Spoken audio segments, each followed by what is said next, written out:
പുതിയൊരു വീഡിയോയിലേക്ക് എല്ലാവർക്കും സ്വാഗതം. വരുന്ന മെയ് മാസം 25-ാം തീയതിക്കുള്ളിൽ രക്ഷപ്പെടാൻ പോകുന്ന 9 നക്ഷത്ര ജാതകരുണ്ട്. ഈ 9 നക്ഷത്ര ജാതകരുടെ ജീവിതത്തിൽ വലിയൊരു മാറ്റത്തിന് തുടക്കമാവുവാൻ പോവുകയാണ്. അപ്രതീക്ഷിതമായും അത്ഭുതകരമായും രക്ഷപ്പെടാൻ പോകുന്ന ഈ 9 നക്ഷത്ര ജാതകർക്ക് ജീവിതത്തിൽ വളരെയധികം നേട്ടങ്ങൾ സ്വന്തമാക്കുവാനായിട്ട് കഴിയും. കടഭാരങ്ങൾ മാറുവാനും കഷ്ടപ്പാടുകൾ നീങ്ങുവാനും ജീവിതം പുതിയ തരത്തിലേക്ക് എത്തിപ്പെടുവാനുമൊക്കെ ഈശ്വരൻ ഇവരെ സഹായിക്കുക തന്നെ ചെയ്യും. വളരെ വർഷങ്ങൾക്ക് മുൻപാണ് ഇത്തരത്തിലുള്ളൊരു ഭാഗ്യം ഈ നക്ഷത്ര ജാതകരുടെ ജീവിതത്തിൽ ലഭ്യമായത്. എന്നാൽ ഈ വരുന്ന മെയ് 25-നകം തന്നെ ഇവരുടെ ജീവിതത്തിൽ ഇത്തരത്തിലുള്ള ഒരു ഭാഗ്യം കൂടി കടന്നു വരുവാനായിട്ട് പോവുകയാണ്. അതിൽ ഒന്നാമത്തെ നക്ഷത്ര ജാതകർ രോഹിണിയാണ്. ഇടവക്കൂറിൽപ്പെട്ട രോഹിണി നക്ഷത്ര ജാതകർക്ക് ചില അപൂർവ ഭാഗ്യാനുഭവങ്ങൾ ഉണ്ടാകുവാനായിട്ട് പോവുകയാണ്. പ്രതിസന്ധികൾ മാറി നല്ല കാലം പിറക്കുകയാണ്. ആഗ്രഹിച്ച എല്ലാ കാര്യങ്ങളും നേടിയെടുക്കുവാനായിട്ട് കഴിയും. അതുപോലെ തന്നെ കടഭാരങ്ങൾ മാറുവാനും സന്താന ഭാഗ്യവുമൊക്കെ ഇവരുടെ ജീവിതത്തിൽ സാധ്യമാകുമെന്നതിന് യാതൊരു സംശയവും വേണ്ട. രണ്ടാമത്തെ നക്ഷത്ര ജാതകർ കാർത്തിക നക്ഷത്ര ജാതകരാണ്. ഒരുപാട് കഷ്ടതകളിലൂടെ കടന്നുപോയ നക്ഷത്ര ജാതകരാകുന്നു കാർത്തിക നക്ഷത്ര ജാതകർ. ദുഃഖ ദുരിതങ്ങൾ അവസാനിക്കാൻ പോവുകയാണ്. വലിയ നേട്ടങ്ങളിലേക്കും സർവൈശ്വര്യങ്ങളിലേക്കുമാണ് ഇവർ എത്തിച്ചേരുവാനായിട്ട് പോകുന്നത്. മൂന്നാമത്തെ നക്ഷത്ര ജാതകർ മകയിരം നക്ഷത്ര ജാതകരാണ്. വെറുമൊരു രാജയോഗമല്ല നിങ്ങളുടെ ജീവിതത്തിൽ കടന്നു വരുവാനായിട്ട് പോകുന്നത്. വലിയ ഭാഗ്യങ്ങളോടുകൂടിയുള്ള ഒരു യോഗമാണ്. ദുരിതങ്ങളൊക്കെ മാറി ജീവിതത്തിൽ ലക്ഷങ്ങൾ കൈവരുന്ന ഒരു സാമ്പത്തിക നേട്ടം കടന്നു വരുന്ന ഒരു സമയമാണ്. അടുത്ത നക്ഷത്ര ജാതകർ തിരുവാതിര നക്ഷത്ര ജാതകരാണ്.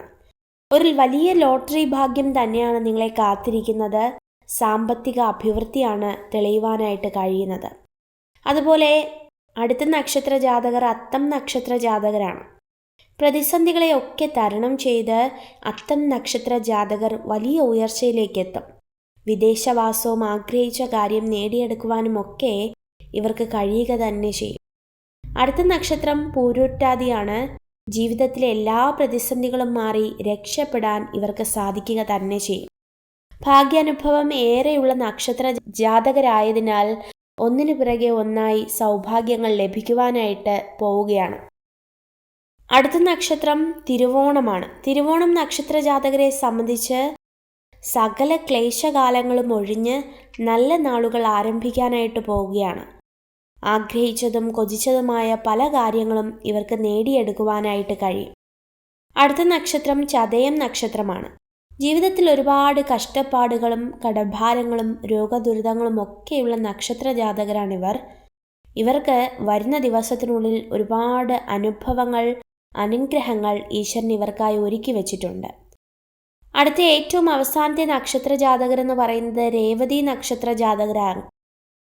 കഴിഞ്ഞ ഒരുപാട് കാലം നിങ്ങളുടെ ജീവിതം പരിശോധിക്കുമ്പോൾ കഷ്ടങ്ങളും കടഭാരങ്ങളും രോഗങ്ങളും ദുരിതങ്ങളുമായി ജീവിതം വലിയ രീതിയിൽ വലയുന്ന ഒരു അവസ്ഥയിലൂടെ കടന്നു പോകുന്ന വ്യക്തികളാണ്.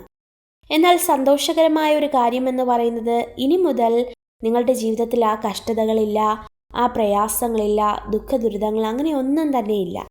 അനുഗ്രഹപൂർണമായ ദിവസങ്ങളാണ് സർവേശ്വരൻ നിങ്ങൾക്കായി ഒരുക്കി വച്ചിരിക്കുന്നത്. അപ്പോൾ തീർച്ചയായിട്ടും ഭാരപ്പെടേണ്ടതില്ല. ഈ 9 നക്ഷത്ര ജാതകർക്കാണ് വളരെയധികം സൗഭാഗ്യങ്ങൾ ലഭിക്കുവാനായിട്ട് പോകുന്നത്. പിന്നെ മറ്റൊരു കാര്യം ഓർമ്മിപ്പിക്കുകയാണ്, ഈ 9 നക്ഷത്ര ജാതകരും ഏറ്റവും കൂടുതൽ നിങ്ങൾക്കിഷ്ടമുള്ള ക്ഷേത്രങ്ങളിൽ ഒരു ദർശനം നടത്തുന്നതും ഇഷ്ടമുള്ള ഭഗവാനെയോ അല്ലെങ്കിൽ അമ്മയോ ഒക്കെ പ്രാർത്ഥിക്കുന്നത് ഒരു ശീലമാക്കുകയും ചെയ്താൽ ജീവിതത്തിൽ ഒരുപാട് അനുഗ്രഹങ്ങൾ കടന്നു വരും. അപ്പോൾ ഇതൊക്കെയാകുന്നു ഈ നക്ഷത്ര ജാതകർ. ഈ നക്ഷത്ര ജാതകരെയും മറ്റു നക്ഷത്ര ജാതകരെയും ഈശ്വരൻ അതിസമൃദ്ധമായി അനുഗ്രഹിക്കട്ടെ. നിങ്ങൾക്ക് ഈ ഒരു വീഡിയോ ഉപകാരപ്രദമായെങ്കിൽ ചാനൽ സബ്സ്ക്രൈബ് ചെയ്യുവാനായി അഭ്യർത്ഥിക്കുന്നു. നന്ദി.